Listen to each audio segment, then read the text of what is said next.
So guys, the Firing Range podcast just had on Mercules, and we got some clarifications on what was discussed in the most recent blog post from Bungie. So starting at 7 minutes and 8 seconds, does the grenade launcher buff affect Anarchy? Yes, it does. So that increased damage versus champions, mini bosses, and vehicles by 20% and miners by 40%. Also the improved projectile collision, making it slightly easier to land hits, and increase the blast radius by 1 meter, yada yada. They specifically stated that Parasite is unaffected, but Anarchy will get this buff. And I know a lot of people are like, Cross, but Anarchy's ammo economy is terrible. Listen, Aeon Gauntlets exists for a reason. Now, in 9 minutes, do the machine gun buffs affect Grand Overture and Xenophage? Answer, Grand Overture gets the damage buff. No inventory buff, as Grand Overture is a high impact. Xenophage, though, gets nothing. No damage, no reserves. Mercules did state, though, that he believes Grand Overture will be hot, but not broken. By the way, remember this, guys. Les said there will never come a day where Grand Overture will be used in the day one raid. And if that day ever came, he would delete a god roll of your choice. Well, fellas, I think that day is coming. Les, let me take a peek at some of them god rolls. I need some payback. At 11 minutes and 10 seconds, are Arbalest and Lawrence Driver getting hit by the linear fusion rifle nerf? Answer, yes. Both are getting hit with the nerf. Damn. I feel like Arbalest just got hit with the nerf not that long ago inside of PvE, and now it's like another nerf on top of that. Now, at 11 minutes and 30 seconds, all Kinetics are getting a damage buff. Now, this does include Arbalest, although it is kind of offset by the nerf that linear fusion rifles are receiving. But again, the multiplier for special kinetic weapons will be going from 1.05 to 1.15, and this is massive. This includes things like Izanagi's Burden, which would be getting a sizable buff in its damage, and also Witherhoard, which we forgot to mention. That too is going to be doing a lot more damage. So very nice for those specials. Now for primaries, again, it's going to go from a 1.05 multiplier to a 1.1, so not as much, but still things like Touch of Malice, it's going to be performing better. Outbreak Perfected, Revision 0, Malfeasance. We did a primary weapon DPS test for like almost everything. I think we missed like 1 or 2 things on that list. Vex Mythoclast was one. But if you go and look at that list, you can actually take those damage values, multiply it with the new multiplier, and you'll see what the damage will be doing next season. Regardless though, all these weapons in the kinetic slot will be performing much better. Now at 13 minutes, a new perk for rocket launchers is coming in Lightfall. Mercules actually said that he cannot say what the perk is, but he believes rockets will be strong in Lightfall. Now keep in mind, guys, everything mentioned in the sandbox changes, nothing was really said about rocket launchers. Look, I still have all of my God Roll rocket launchers, whether it's Red Herring, the Hothead, Royal Entry, or a number of other options. When you combine those with one person on your raid squad using Gallahorn, it pumps out some crazy damage. We also have things like Bump in the Night, which have Chill Clip that does shatter damage. Yes, here soon, we're going to be doing a breakdown of the best rocket launchers in the game. But considering the sandbox has been revealed to us, I think rockets are going to be very good going into the day one raid as well as Lightfall. The only time like rockets really start to get outclassed is if crit multipliers for certain bosses are higher. Now at 15 minutes and 45 seconds, it was asked, what is the inventory stat? Answer, it's how much ammo you can hold in reserves. And any perks that affect the inventory stat can change how much ammo in your weapon holds in reserves. And the reason it's not shown in game is because it ranges from 0 to 100, and there's a complex calculation that takes place internally to show the actual amounts on a per gun basis. And they actually brought this up in the ammo changes affecting weapons in the sandbox coming next season. But yeah, inventory is something that we don't really get hung up on, but it's always been present in like the API and things like LightGG. Now at 17 minutes and 50 seconds, it was asked, any plans to buff snipers in PvE? Now the answer was that the team is looking at snipers, but they want to be careful they don't buff snipers too much since they allow you to do safe damage in most cases, far from whatever you're shooting. They don't want another Icebreaker situation. I think that's kind of far-fetched. I feel like Icebreaker, that literally made ammo for you, so you can play as passively as you want it. We have had a sniper rifle meta. Will there be a day where like Whisper is back to being king again? I don't know. We'll see. Now 20 minutes and 50 seconds, the discussion of SMGs was brought up, most notably the range buff that low range SMGs recently received. And it was stated that there was a huge gap between high range SMG performance and low range SMG performance. But it was also stated that Teraba is on the radar for a change post mid-season patch, so enjoy it while you can.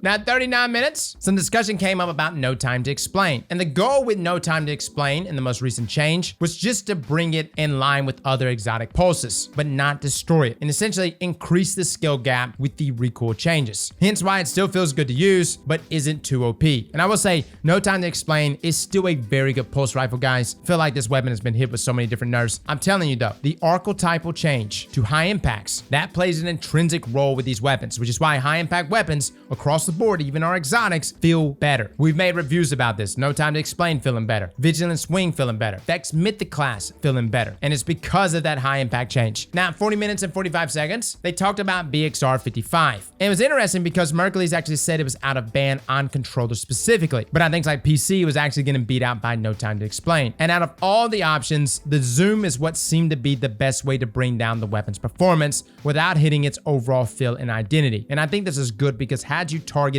the range stat, you would have hurt its hipfire performance. The BXR is really interesting because you can turn around and use it like you would the BR from Halo. So you don't want to affect that, but instead affect the ADS range. And it did knock it down quite a bit. I think it went from like a top range of 47 meters to like 41.5. Now at the 1 hour mark, Revision 0 was brought up. And again, Revision 0 was made by Mercules here. And Disparity was made by Chris Proctor. Mercules is actually very happy how it landed. Revision 0 was balanced around other exotic weapons in the sandbox. It has an overcharged round like Symmetry, but it doesn't track players, so it can be more lethal. What I really like about Revision 0 is just the customization we have with it and the ability to actually proc things like 4 times the charm with its overcharged round, and even do things like procking it to the point where you can actually get 8 shots off at once. We recently did this, guys, when doing damage tests, but essentially, if you turn the weapon to its 2-round burst mode, shoot that first, then swap to the overcharged round and shoot twice, it will proc 4 times the charm. You'll load 2 more rounds, you'll shoot 4 more shots again, proc those 2 rounds again, and you see where you're going with this, guys. You essentially get 8 rounds in a row. Mercules, if you predicted this to occur, you're a genius. At the hour and 4 minute mark, Mercules talks about the creation of exotic weapon perks and how the developers create mini games for players that unlock bonuses, the damage with Teraba or the time chasm on No Time to Explain. These are good examples of mini games that unlock a more powerful version of the weapon that normally would be too strong. And the difficulty of these mini games can influence how much of a bonus the weapon receives after the challenge is completed. Now at the hour and 7 minute mark, were the DMT changes effective? It was stated here that DMT was made to prefer body shots, so it felt good in hipfire that gave it a large aim assist cone. And after the change for the weapon to prefer headshots, that large aim assist cone made it insanely powerful. So essentially, the nerf to DMT was very effective in undoing those things, right? Now at the hour and 10 minute mark, the Final Warning Strand Sidearm, which we most recently saw in the trailer, was inspired by Tiku's Divination and Devil's Ruin, which is such an interesting combo. Its tracking is similar to that of Tiku's, not Osseo's Trigger. And if you know anything about Tiku's, guys, the tracking is immediate. We literally used it to deal with mini screeps. Now the perk is hipfire, not kill trigger like Cryosthesia. It's also a rapid fire sidearm. And quotes, you have to charge the weapon for an amount of time before you can do it. And that being the tracking rounds. Now we're not sure if this charge is similar to that of like Manicore or even Teraba, or if it's a charge like Cryosthesia. In the trailer, it makes it appear to be the latter. I think what we're hoping for is that this sidearm is powerful though. Now at the hour and 17 mark, Offhand Strike was mentioned. And yes, guys, it is working as intended. This is an example of a very strong perk that comes after a kill, on top of requiring the player to actually hit a shot from the hip. Now it's stated that if it does go out of line, Bungie can address it, but for the time being, Offhand Strike is safe from any balance changes. We're going to be reviewing Heritage here soon, guys. If you haven't seen it, Offhand Strike is allowing the weapon after kill to land like 14-meter hipfire range kills, which is crazy. It's really cool that Bungie is allowing this to fly, but more so than that, that this was intended. It's also making us question Offhand Strike on a number of other weapons, so we're going to be deep diving into that perk here very soon. Now, at the hour and 22 mark, the Sandbox team used a lot of different metrics to determine what balancing changes needed to take place. Things like usage rates, weapon effectiveness, win rates, community sentiment, playtest feedback, discussions amongst the Sandbox team. And they will even utilize reference points in the Sandbox of weapons that are in a good spot to determine if other weapons are too strong by comparison. Vex Mythic class is actually on the radar for a balance hit, particularly because of its very strong synergy with the Warlock exotic Rain of Fire. Now this is blowing my mind because by no means have I seen Vex Mythic class at the top of the usage charts. Granted, we just made a video about Vex Mythic class, and yes, it is performing a lot better, guys. And again, with Rain of Fire, it's proccing Radiant after every single kill, not just airborne. I feel like the change they're gonna make to that is just to make sure that your Warlock has to be airborne in order to proc Radiance. Now at the hour and 25 minute mark, the team is looking at how they can buff things like Graviton Lance, Salvation's Grip, Trace Rifles, and Rapid Fire Fusions. All of these are currently underperforming in Bungie's eyes. Dude, honestly, Trace Rifles, that usage may go up tremendously next season with Prometheus Lens having Incandescent. That's gonna be crazy. And at the hour and 31 minute mark, Nameless Midnight was mentioned, but was stated there that it was not made by Mercules. No new info on content at this time, but yes, guys, we saw it in the trailer. Nameless Midnight is returning to us. So there it is, fellas. Your breakdown for the Firing Range podcast. If you want to go watch them live, we'll link that podcast in the description below. Fantastic creators, all with excellent questions. Really love that we have this open dialogue with Bungie devs. Mercules, man, it's so good to see him at Bungie. He's very much still a part of this community, and I love that him and both Chris bounce back and forth here, giving us more information on what's happening with our sandbox. Fellas and ladies, thank you all for coming and watching, and as always, slap that like button like your mama told you right.